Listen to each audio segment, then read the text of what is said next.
Epílogo. Hudson. Golpe de misericórdia. 3 meses depois. O que ela faz comigo é ridículo. Neste momento, está sentada embaixo de uma árvore com um biscoito de cereja em uma mão e uma garrafa de água na outra. E eu me sinto como se fosse a porra de um debutante. Não consigo nem respirar direito. Ela não está fazendo nada de especial, não está vestida de nenhum jeito especial, somente com seu short branco e uma blusinha turquesa, e o seu livro de biologia marinha aberto sobre o colo. Mas isso não importa, porque ela é perfeita pra caralho. Pelo menos é perfeita para mim. Faz 1 ano que a conheci, 5 meses desde que foi coroada como rainha. 3 meses desde que nos mudamos para San Diego, para que ela pudesse cursar a faculdade de Relações Internacionais e Administração Pública, para entender como pode ser a melhor governante possível. Uma brisa suave sopra, agitando aqueles cachos gloriosos em seu rosto, e ela dá uma risadinha quando os afasta. Quando faz, ergue o rosto e nossos olhos se encontram através do pátio. Ela sorri, um sorriso grande e brilhante que faz minha respiração ficar presa no peito, logo antes de fazer um sinal para que eu me aproxime. Minha consorte. Penso ao cruzar o gramado para chegar até ela. Grace Foster é minha consorte, e isso significa que ela vai tirar o meu fôlego todos os dias pelo resto da minha vida. Caralho, mal posso esperar. Como foi sua aula? Ela pergunta, aproximando-se para um beijo rápido quando me acomodo ao seu lado no chão. Houve um bate-boca enorme sobre as diferenças entre as teorias sobre a linguagem de Chomsky, Chalmers e Brandon. Teve pancadaria? Ela pergunta com as sobrancelhas erguidas. Dou uma risada. Desta vez não. Então, até que não foi nada muito fora do normal para uma aula de filosofia em nível de doutorado. Ela abre um sorriso malandro que faz com que eu me aproxime de novo para beijá-la, e não é um beijo rápido. Um dia bem tranquilo, concordo quando finalmente paramos para tomar ar. Meu coração está batendo muito rápido, faço o possível para ignorar a voz no fundo da minha cabeça que diz para levá-la de volta para nossa casa. E mais especificamente para o nosso quarto, tão rápido quanto possível. O que está fazendo? Pergunto, analisando o livro ainda em seu colo. Ela fecha o livro e o guarda na mochila rosa-choque, que só usa porque Macy lhe deu como um presente para comemorar seu ingresso na faculdade. Preciso entregar um trabalho de biologia na semana que vem. Estou tentando encontrar um tema interessante. Biologia, hein? Eu me aproximo para outro beijo. Acho que posso ajudar com isso. É biologia marinha, não anatomia humana. Ela responde revirando os olhos, embora se aproxime de mim e me beije outra vez. Mas o seu celular apita segundos depois e ela se afasta para ver o que é. Uau! Ela dá um gritinho depois de ver suas mensagens. O arquiteto quer marcar uma reunião. Ele já traçou as plantas preliminares para a nossa nova corte das gárgulas. Não é incrível? É maravilhoso mesmo, concordo. Mas a decisão de Grace de transferir a corte para San Diego me incomoda um pouco, porque ela sabia que eu iria cursar faculdade aqui. Deixei o assunto passar, esperando por um momento melhor. Mas se as plantas estão prontas, tenho quase certeza de que não há mais tempo. É isso que me impele a me afastar. Tem certeza de que você quer mesmo fazer isso? Ser a rainha das gárgulas? Ela pergunta um pouco confusa. Acho que é tarde demais para mudar de ideia, especialmente considerando que você abdicou do trono dos vampiros para se juntar a mim como rei. Ela para de falar, arregalando os olhos. Por quê? Está arrependido? Por você ser rainha? Não, mas a parte de trazer a corte para San Diego? Talvez. Quero ter certeza de que você não está fazendo isso só por minha causa. Está me zoando, né? Você é a única pessoa que sei que ficaria preocupado se alguém quisesse se mudar permanentemente para San Diego. Ela abre os braços indicando o dia perfeito e a temperatura de 25 graus. Sabe que a maioria das pessoas considera essa cidade um paraíso, não é? Tenho plena noção disso. Respondo, e agora é a minha vez de revirar os olhos. Mas ainda quero me assegurar de que isso é o que você quer. Você é a rainha, afinal de contas, e a sua corte deve estar onde você quer que esteja. Ela suspira, inclinando-se para a frente, de modo que todos aqueles cachos gloriosos lhe caiam sobre o rosto. Levo a mão para a frente, afastando-os em busca de fitar os olhos dela. Isto é importante e preciso ver o que ela está pensando. Bem, futuro Dr. Vega, tenho quase certeza de que nós dois sabemos que você não vai largar a faculdade tão cedo. E como você se interessa tanto pela UCSD quanto pela UCLA, San Diego vai nos servir muito bem. É exatamente disso que tenho medo, que ela esteja fazendo isso por mim, não por si mesma. Sim, mas não quero que... Ela ergue a mão para me silenciar. Além disso, caso você não tenha percebido, eu amo San Diego. É a cidade onde nasci, afinal de contas. E também, depois de passar meses no Alasca, nunca mais vou ignorar a delícia que é o clima daqui. Além disso, uma das melhores partes de ter asas é que as gárgulas podem voar para qualquer lugar que queiram. Por isso, o fato de a corte estar aqui não limita nenhum de nós, especialmente depois que Remy lhe deu aquele anel que lhe permite andar durante o dia. Ela fica um pouco corada quando menciona o fato. Minhas presas ficam aparentes com o que ela deixa implícito, e meus olhos se fixam nas 2 marcas que deixei em seu pescoço na manhã de hoje, porque estou fazendo bom uso do anel que Remy me deu há alguns meses. Um ótimo uso. Ela percebe para onde estou olhando e cora ainda mais, enquanto seus olhos ficam um pouco mais ensombrecidos, um sinal evidente de que ela está pensando nas mesmas coisas que eu. Devo ser um cara de sorte. Quer ir para casa? Pergunto da maneira mais casual possível, considerando os pensamentos que percorrem minha cabeça no momento. Pensamentos que envolvem tocar, beijar, sentir o sabor de Grace. Para casa? Ela parece confusa, mas o brilho em seus olhos revela o contrário. Ou podemos pegar o barco e ir até o Colorado para passar a tarde. Assim que verbalizo essas palavras, gosto do jeito como elas soam. Grace passa muito tempo cuidando de outras pessoas, mas sou eu que cuido dela. E depois da reunião tensa que ela teve com o Círculo na noite passada, quando ainda estava finalizando a delegação secreta para a Organização das Nações Unidas, Grace está cumprindo sua promessa de trazer os paranormais para conhecimento público. Uma tarde, navegando pela baía seguida por um passeio pelas lojas que ela tanto ama parece uma ideia excelente. E o fato de que, por acaso, nosso barco tem um dormitório muito bom e que, por acaso, tem uma cama bem confortável, deixa a ideia ainda mais atraente. Colorado, ela fica animada quando menciono um de seus lugares favoritos em San Diego. Será que posso comprar um cupcake naquela confeitaria que você adora? Pergunto ao me levantar e a puxar para ficar em pé. Eu estava pensando em uma dúzia de cupcakes, todos com coberturas de granulados. Ela ri. É por isso que amo você. Meu corpo inteiro se acende quando ela profere aquelas palavras. Grace me ama. Ela me ama de verdade, mesmo depois de tudo que fiz, depois de tudo que a fiz passar. Parece um milagre que nunca vou subestimar. Não dou uma resposta imediata porque não consigo. Há muitas emoções, todas elas muito boas, congestionando a minha garganta, dificultando a respiração, ou mesmo a fala. Eu me sinto um idiota, mas não dou a mínima para isso porque estou com Grace, e ela me ama, não importa quanto eu haja desse jeito cafona. Isso não a impede de revirar os olhos com as demonstrações de cafonice, mesmo enquanto pega a minha mão. Você é ridículo, sabe disso, não é?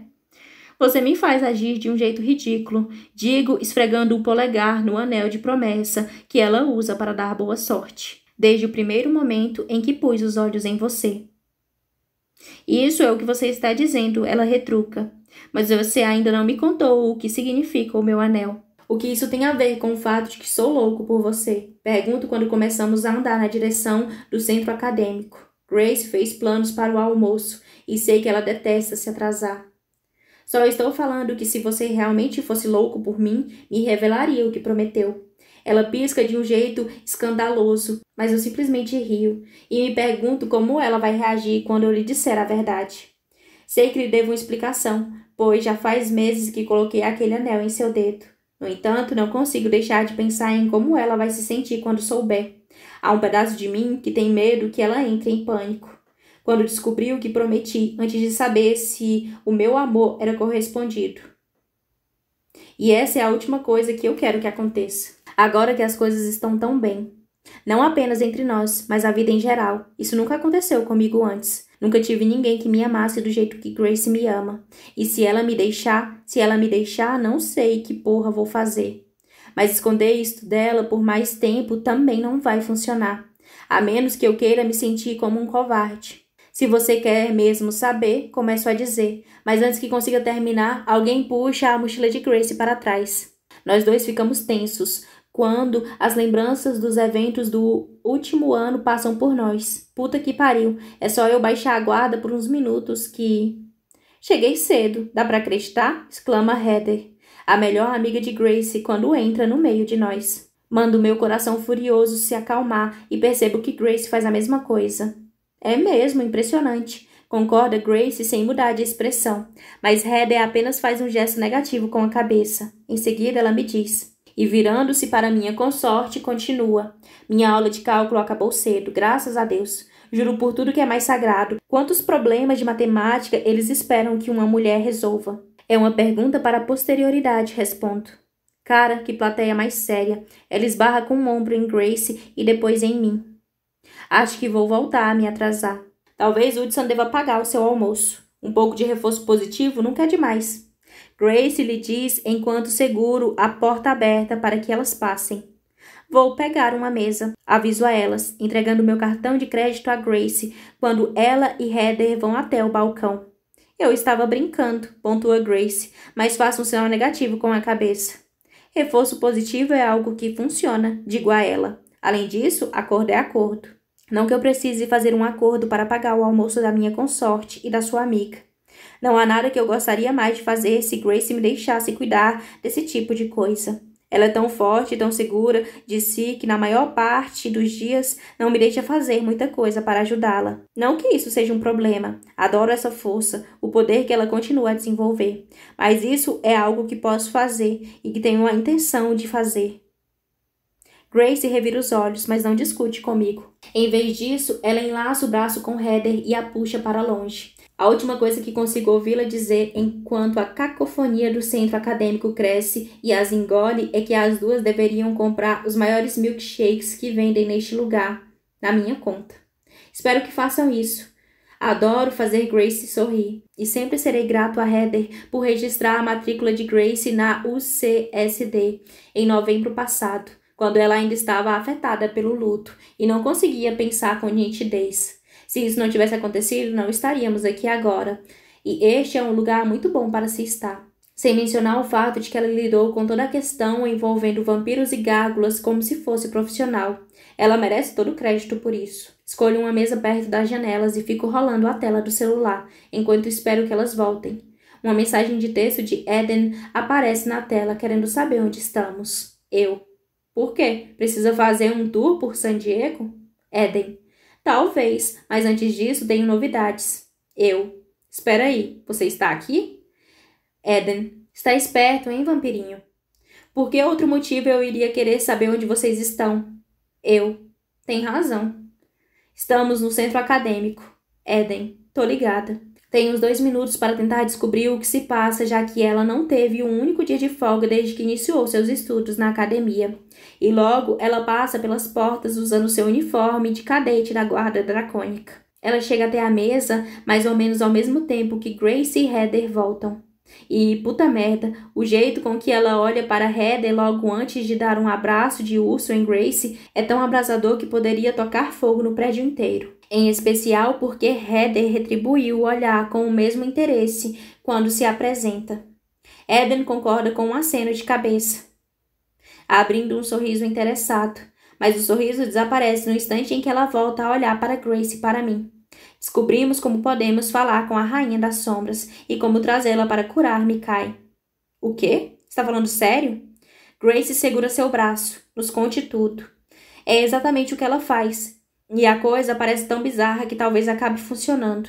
Começa a fazer planos para me livrar das aulas que terei pelo restante da semana, antes que Eden prossiga. Vá aprontar as malas. Precisamos passar em Valgestan e arrancar Remy e Izzy daquela faculdade de merda. Vamos precisar deles. Duvido que Remy e Izzy queiram ficar perto um do outro. Não sei como aquela escola ainda está de pé, sinceramente, diz Grace. E os outros? Já estão a postos esperando por você. Ela olha para mim. Por falar nisso, Jackson mandou um recado.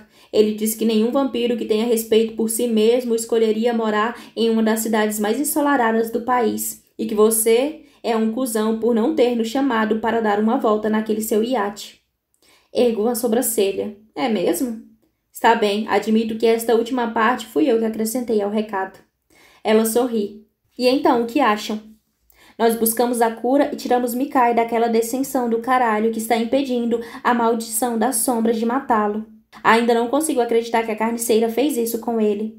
E depois celebramos com um cruzeiro pelo México. Só se eu puder ir junto, intervém Heather, enrolando uma mecha do cabelo ao redor do dedo enquanto pisca para Eden. Estou contando com isso, responde Eden. Está bem, então. Grace se levanta e pega sua mochila. Hudson e eu vamos para casa a fim de fazer as malas. Heather, por que você não toma aquele milkshake com Eden enquanto esperam? Sabe que é uma boa ideia? Responde Heather. Grace e eu não esperamos para ver o que acontece, mas alguma coisa me diz que vamos ver Eden com muito mais frequência. Agora que sabemos a localização da Rainha das Sombras, tudo parece bem mais urgente. Por isso, em vez da nossa caminhada habitual, acelero com Grace de volta para a nossa casa. Mas enquanto começamos a preparar nossas mochilas, uma atividade que já é familiar demais, Grace olha para mim com um sorriso que de algum modo parte meu coração e o reconstrói de novo ao mesmo tempo. Com isso, percebo que não existe um momento perfeito para falar com ela sobre o anel. Há somente este momento. Pelo menos uma vez, permito-me acreditar que é o bastante, que eu sou o bastante. Pegando sua mão, eu a trago para junto de mim. Em seguida, ergo sua mão até meus lábios. Beijo a palma primeiro. Em seguida, viro sua mão e beijo o anel que lhe dei há alguns meses, no meio de uma floresta de sequoias. Seus olhos se arregalam, seus lábios estremecem e sua respiração fica presa na garganta. Mesmo assim, ela não pergunta, não diz absolutamente nada. Fica apenas esperando, conforme a eternidade se estende entre nós. Há muitos anos, li um poema obscuro de Bayard Taylor, chamado Canção de Amor Beduína. Embora eu tenha esquecido a maior parte do poema, os últimos versos ficaram marcados na minha cabeça por quase um século. Foram esses versos que brotaram na minha mente na primeira vez em que eu a vi, e também em todas as vezes que você sorri para mim. Digo, porque mesmo naquela época, meu coração parecia saber que, não importava o que acontecesse, se você me amasse ou não, se me escolhesse ou não. Paro por um instante, respiro fundo e beijo o anel de promessa, repetindo o que prometi a ela meses atrás. Vou amar você, Grace, até que o sol esfrie e as estrelas envelheçam. Eu murmuro junto à sua pele. Grace solta um gemido assustado enquanto me encara com olhos que subitamente se enchem de lágrimas e o choque tinge as suas feições. Por um segundo, sinto meu estômago afundar. Eu tinha razão, foi algo forte demais, cedo demais, mas ela ergue as mãos trêmulas para tocar meu rosto e sussurra. Eu me lembro. Ai, meu Deus, Hudson, eu estou me lembrando de tudo. Mas espere, tem mais. Continue lendo para conhecer 2 capítulos deste livro a partir do ponto de vista de Hudson. O fim é só o começo. Tudo o que o seu coração quiser, Hudson. Achei que você estaria dormindo. A voz de Jackson soa por trás de mim. Sabe que eu poderia dizer o mesmo a seu respeito, não é? Não é a resposta mais convidativa, mas estou com um mau humor horrível agora. É por isso que não estou no quarto que divido com Grace. Ela tem que dormir um pouco, e não vai conseguir fazer isso se eu estiver me virando de um lado para o outro. E como a última coisa que quero é que ela fique se preocupando comigo, resolvi dormir na sala de estar do farol. Seria melhor estar lá fora, mas como o sol ainda está brilhando, isso acabou com os meus planos. Bem, o sol e também a minha incapacidade de afastar as presas de várias partes do corpo de Grace. Não me arrependo nem um pouco desta última parte. Como eu poderia, quando parece que tudo em Grace foi feito sob medida para mim, incluindo seu sangue? Você está bem? Pergunta Jackson, e aquelas palavras soam meio esquisitas quando saem de sua boca. Por outro lado, quando foi a última vez em que as coisas não foram esquisitas entre nós? A situação entre nós está bem melhor do que costumava ser, mas quando a vida fica estressante, é comum voltarmos aos velhos hábitos. Ou talvez seja só o fato de que nenhum de nós está acostumado a expor sua vulnerabilidade, seja um para o outro ou para qualquer outra pessoa. Não sou eu quem deveria perguntar isso a você. Eu me viro apenas o bastante para olhar de um jeito bem incisivo para o peito dele. Está tudo bem, ele responde com um sorriso torto e arrogante na cara. Mas há um lampejo em seus olhos, algo que me faz pensar que seja lá o que estiver acontecendo com ele, as coisas não estão tão bem quanto ele quer que eu acredite. Ou pior, que talvez ele não esteja tão bem assim. Embora haja 1 milhão de coisas acontecendo dentro de mim, um redemoinho de milhares de pensamentos que giram na minha cabeça enquanto tento descobrir como ajudar Grace sem me perder na escuridão. Não posso deixá-lo sozinho nessa situação. Jackson pode ser um babaca, e quando eu digo pode ser, estou querendo dizer que ele é um babaca mesmo. Mas ainda assim, ele é meu irmão e não posso ignorar essa fachada, especialmente depois de ter sofrido tantas perdas nesses últimos dias, incluindo uma das únicas pessoas que ele confiou ou de quem gostava na vida. Além disso, o fato de que me sinto culpado para caralho por Grace ter me escolhido não ajuda a melhorar a situação também. Não que eu esteja disposto a mudar a sucessão dos eventos, de jeito nenhum. Grace é minha consorte, meu coração, minha própria alma. E ela sempre será. Nunca vou me arrepender por ela ter me escolhido. Nunca, de jeito nenhum. Mas isso não significa que não posso me sentir mal pelo que houve com Jackson. Sei exatamente como é ter o amor de Grace e ser forçado a tentar viver sem ele. Nunca iria conseguir esquecê-la se a perdesse. Por isso, se ele precisa de tempo para assimilar o que aconteceu, entendo perfeitamente. É por isso que pergunto. Tem certeza de que está tudo bem mesmo? Ter a porra de um papo reto é a última coisa que quero fazer agora, quando o rosto e a alma de todos aqueles lobos que destruíam Katmai ainda me assombram como predadores. Mas por Jackson é algo que estou disposto a fazer. Devo isso a ele.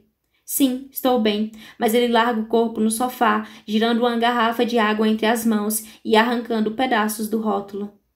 Você está sofrendo, indago.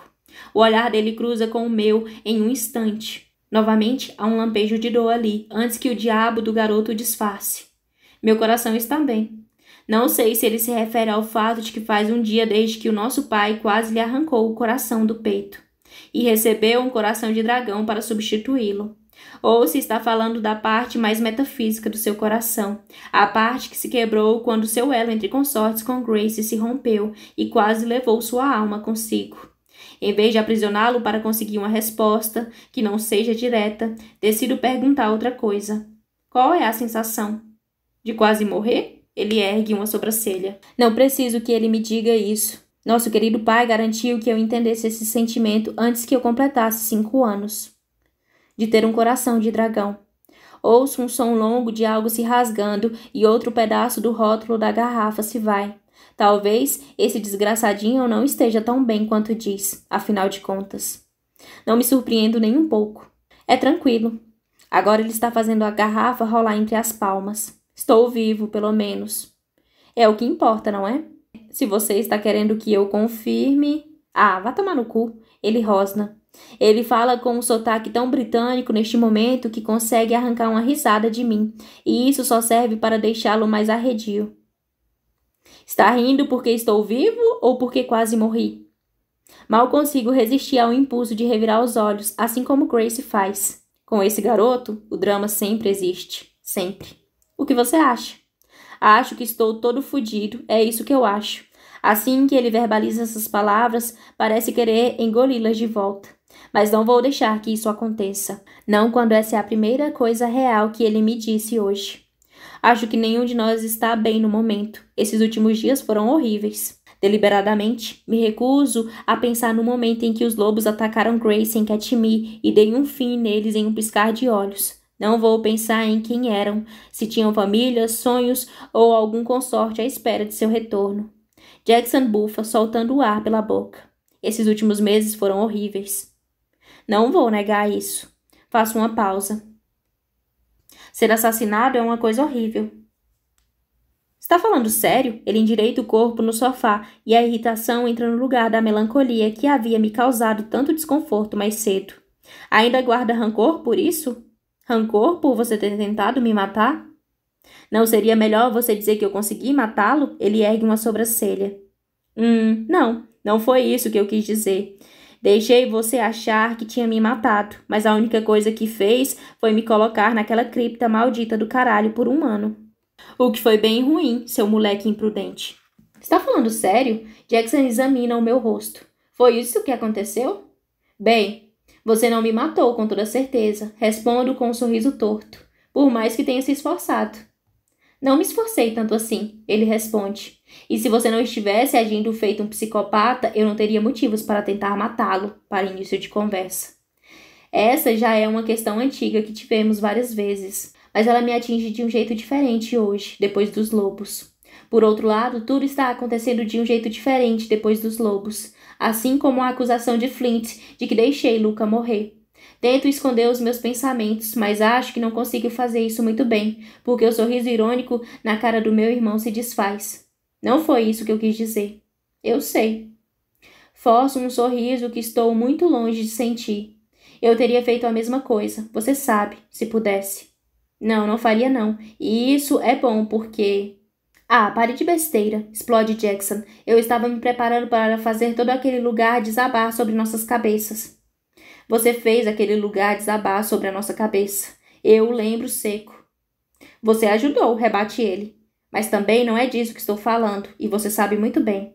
Eu sei, mas cutucar Jackson por pouca coisa é divertido demais para deixar passar. Especialmente porque isso impede que ele fale sobre mim e o que estou sentindo agora.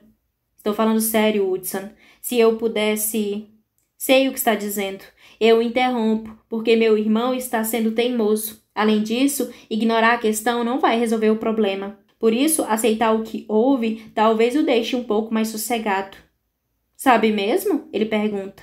Porque se eu pudesse fazer o que você faz, daria um fim em qualquer um que avançasse contra Grace ou... Ele para de falar abruptamente e sinto meu coração inteiro entrar em alerta vermelho. Porque essa é uma informação nova e é interessante pra caralho. Ou quem? Pergunto erguendo as sobrancelhas. Flint? Mas Jackson simplesmente balança a cabeça, passando a mão pela parte de trás dos cabelos. Não sei. Não sabe? Indago. Ou não quer saber. A mãe dele me deu a porra do coração dela, pediu que eu usasse para protegê-lo, e é isso que vou fazer, não importa o que aconteça. Ele está tão frustrado que até fico um pouco surpreso por ele não ter derrubado todo o maldito farol sobre as nossas cabeças. Claro, é só eu pensar nisso que o chão começa a tremer um pouco. Mas ele se controla rapidamente e finge não perceber. Mas tomo cuidado para não exagerar quando pergunto. Entendo a questão do dever e de fazer uma coisa porque você acha que é sua obrigação. Mas o que você disse antes, quando estava conversando sobre Grace e Flint, não pareceu uma obrigação. Fiquei com a impressão de que havia algo mais.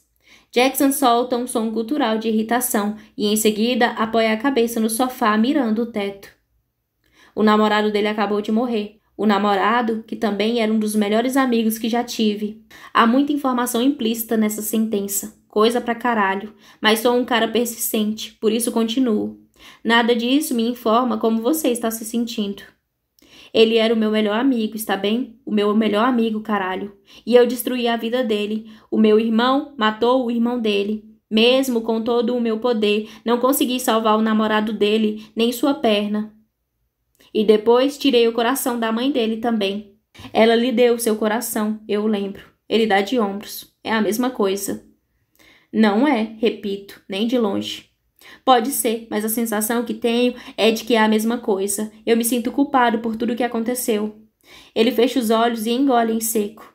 Entendo o que ele está dizendo, porque tenho a sensação de que tudo o que aconteceu foi por culpa minha também. Não matei o exército de Cyrus naquela ilha e isso causou um monte de problemas. Matei os lobos em Katmai e coisas ainda piores aconteceram. Como posso não ser culpado por tudo isso? Especialmente quando consigo sentir os pedaços quebrados me arranhando por dentro, abrindo caminho por entre as minhas defesas e afetando a minha própria alma. Sabe, todo mundo acha que seria incrível ter todo o poder que nós temos, diz Jackson, e com a guarda baixa ele parece tão destruído quanto eu.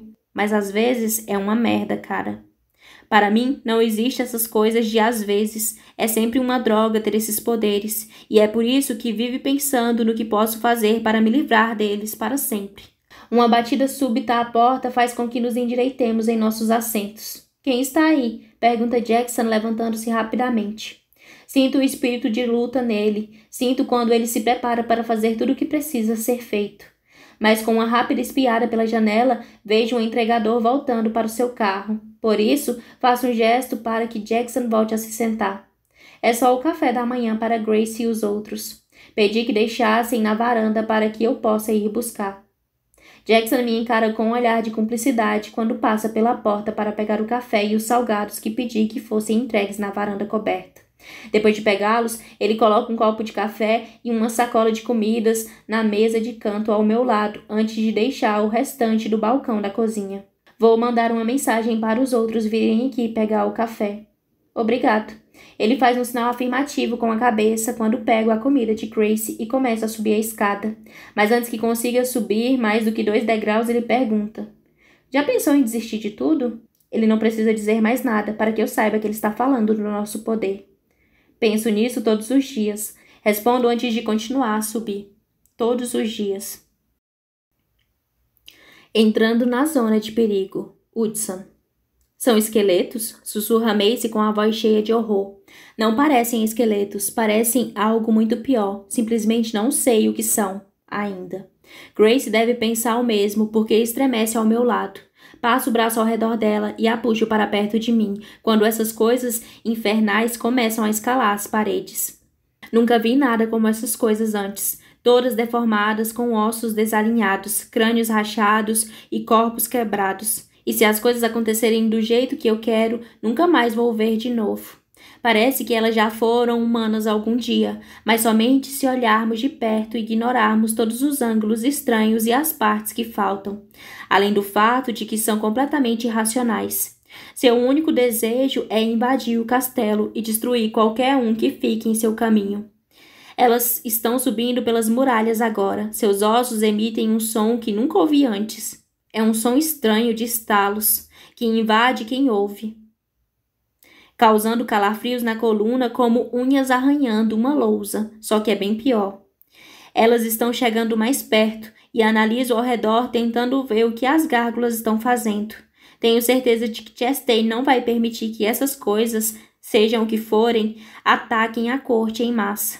Então, por que caralhos ninguém as está enfrentando? Sim, há alguns arqueiros disparando flechas flamejantes, mas por que diabos as gárgulas passam o dia inteiro treinando com espadas se não usam para se defender? É tudo muito confuso, especialmente porque nenhuma daquelas flechas em chamas que passam por nós parecem acertar essas coisas malditas.